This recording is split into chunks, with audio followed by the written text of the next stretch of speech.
It's 2026, and we're doing our first set of upgrades to the RV for 2026. Brittany had got me these little like wind guards for the grill. So here on our kitchen, we've got this trailer has like a little built-in kitchen, and it's got this griddle. And it's great. The first place we took the trailer was to Mustang Island, and we went to, which is the beach here in Texas, and the coast was right in front of us that way, so the wind was blowing directly at the camera the whole time, and that meant it was blowing right over the griddle the whole time, and it could not keep any heat. The flame just could not get this warm enough to cook with. So Brittany found these little magnetic guards, like wind guards. So it's got a louver so it can let some out, but of course this is kind of like a weird size because it's for this RV.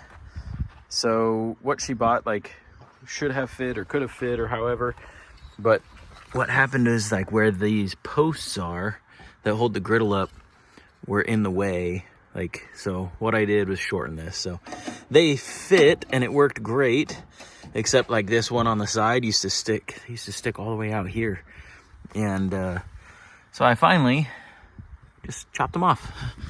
With the extra length and stuff, they would fall off too when we would drive. So now, let's see. Yeah, there we go.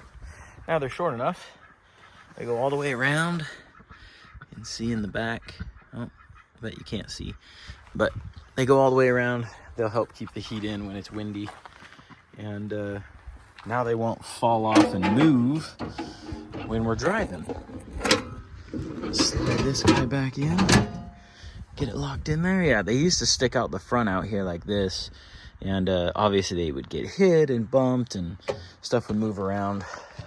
Whoops, our chest fell down. We're still hooked up. We just got home a couple hours ago. Just starting to clean up a little. But we were gone for one night. I just saw the ducks over there. That reminded me. We had those younger ducks, and the younger ducks, oh, there they are right there. I thought those guys were dead. Cool. What I was gonna say is that we've had a fox and run around out here, and so these young ducks, oh, one of those is old, I think. Yeah, one of those is older, and then these are the two older ones too. But we had those 3 little guineas, so there's our group of old and teenage guineas, I guess. And we had those little guineas that were living with the ducks, running around. And they didn't really know how to be guineas because they were raised with ducks, and they weren't very good ducks, so they were very easy prey for a fox that was running around here. So we lost 3 guineas that were trying to survive with the ducks. Now the ducks will not go in either one of the coops. They want to lay, just like they are, in the middle of the pasture. Now they get pretty big and pretty ornery when the foxes come running around. So they're all still here, but those little guineas didn't know how to fight the foxes off, I guess. So I thought since we were gone last night and the dog wasn't here, no lights, no noise, that the fox came around and got these 2 guys. But look, they're right there. I don't know where they've been all day, but glad we didn't lose any ducks. Okay, back to the trailer upgrade. I just got done emptying. In fact, I'm gonna take my shoes off because I just got done emptying everything and vacuuming it out. Gotta leave this one open too. I want to close it for a minute. Ooh, I wonder if that's on purpose. So this is the latch that normally sits over here and it keeps the doors from opening. But look, I was able to put it right here on the edge. And it's keeping the doors just cracked so the air can go in and won't get all nasty inside there. but they're also not all the way open blocking everything, so that's cool. I got this little kit as a gift. Santa brought it for me. There's no directions, just some parts. We're just gonna figure it out. What this is supposed to do is hold product in our refrigerator, so it doesn't fall out when we drive, or like so things don't shift when we drive. Let me see. Okay, this is one piece. I think it just goes like that, just right in like that. Put those little things on each side. So should I put one? I guess I want to put one down here and one right here. This is where we've had the shelves for the last little while. Seems to be working. And then stuff that goes on the very top shelf won't be a big deal. All right, let's get it. This comes with these little 3M strips and these little sticky guys. I wonder, yeah, it shouldn't be in the way, all the way in there. Let's get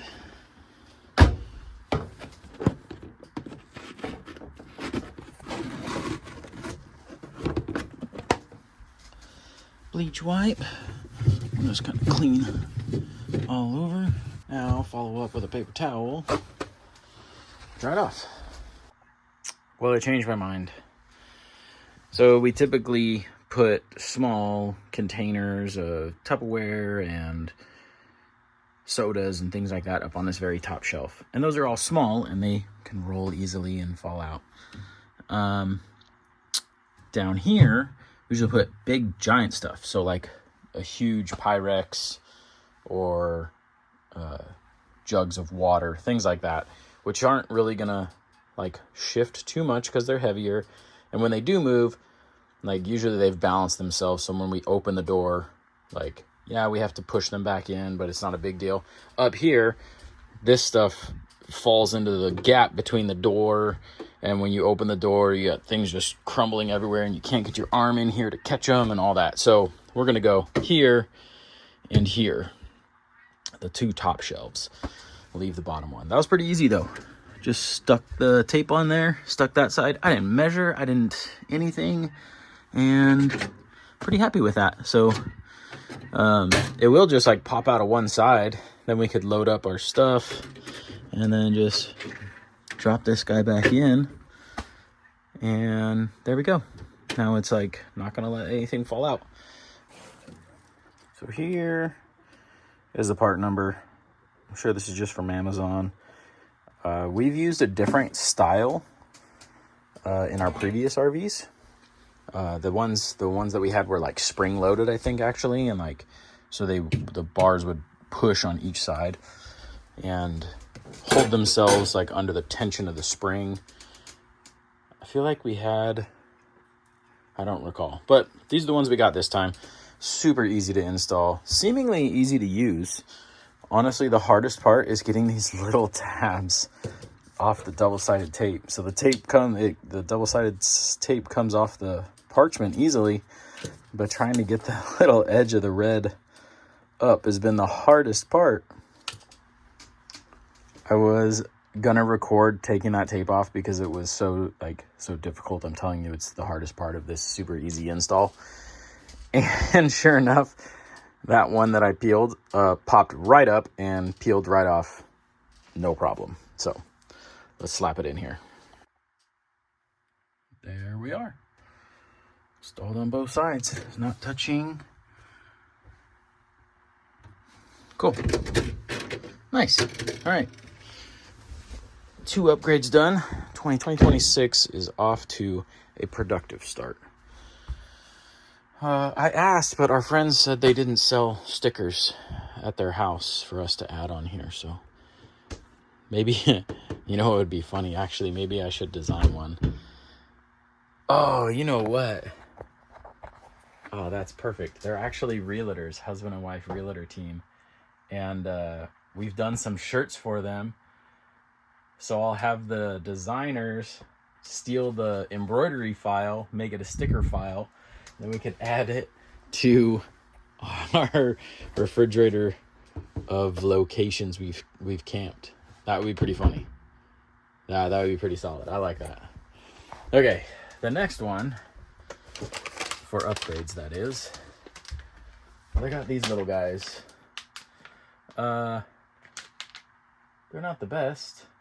There's so many different kinds, and I really like one of the digital ones. You know, that you look at your phone and it tells you, you know, where you're level and all that. But these, you know, Amazon special. The trailer's not level. I don't want to move it right now. I'm not going to install these right this moment. Maybe later today when we are totally done. Still need to dump the tanks and drain all the water. While it's going to be warm this next week, usually January, February are our coldest months. So I'd rather just be safe and drain all the water out of the trailer just in case we get a little extra cold snap. But yeah, that'll be upgrade number 3 in 2026 for the travel trailer. So this was the first tow with the new truck, with Logan's truck. Of course it did fine. This trailer weighs nothing. But this is what it looks like now. So in the previous video, it had stripes down the side. It had a topper. It had side steps. What else did he do to it? He got some weather guard mats. Actually, we got, oh, it's locked. We got real GMC ones right from the dealership. And so they fit in there perfect. They say GMC. They're pretty cool. But yeah, he polished off. He used a heat gun and got all the stripes off. And then the bed was kind of a different color. I don't know if it was like contaminants from the fiberglass shell, if it was because the bed's been repainted, something, but it was kind of like a yellow, like almost like rust kind of color all on the bed. So we got out the polisher and the rubbing compound, polished the whole bed. So all these roosters we got. Brittany talked about harvesting them and growing them, turning them into dinner, saving 1 or 2 of them, the ones that we like, the prettiest ones, if you will. Know how and have harvested them before, but I don't care to do it. You guys are ruining the shot. I'm trying to talk about roosters, not goats. So Brittany said we should eat them. I said we should just cull them, like they're done. Vultures got to eat too, I guess, which is wasteful, yes, but is it worth all the hassle to harvest them?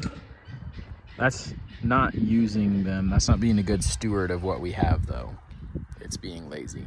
I know. But still, that's what I'd rather do. It's just not have them. Third option, and the one I like the most, because it's the least amount of work, but it costs the most money. It's how that goes. Dang it. Is buy more birds. So I priced out 39 birds, and they were everything we have. So we have one bird that lays brown eggs. No, I'm sorry. We have one bird that lays Easter eggs, so like bluish green, and then all of our other birds are brown. They're just brown, like brown eggs. So I'd really love to get some white eggs, some rust colored eggs, some like actual blue eggs, actual green eggs, all those, so that our dozens that we sell will have variety in them. And so I priced that out. A website called Ideal Poultry. They have them between $6 and $12 a piece, depending on the breed. But we would have then 39 more birds. So we'd have almost 100 birds on the property. But that would mean that all the roosters could have their own hens. They could all make their own little flocks. We would just need to get carried away with roosting and nesting box space. So if that means, yeah, extending this barn or adding another barn, I don't know, but we would definitely need more space, but we'd also have more birds. I mean, in theory, if we had 100 birds running around, we would be getting, I mean, I'd like to say 60 plus eggs a day would be cool. Some of them are going to be boys. Some of them aren't going to lay, you know, every 24 hours. They're going to lay every 28 hours or 35 hours or something. So, hey.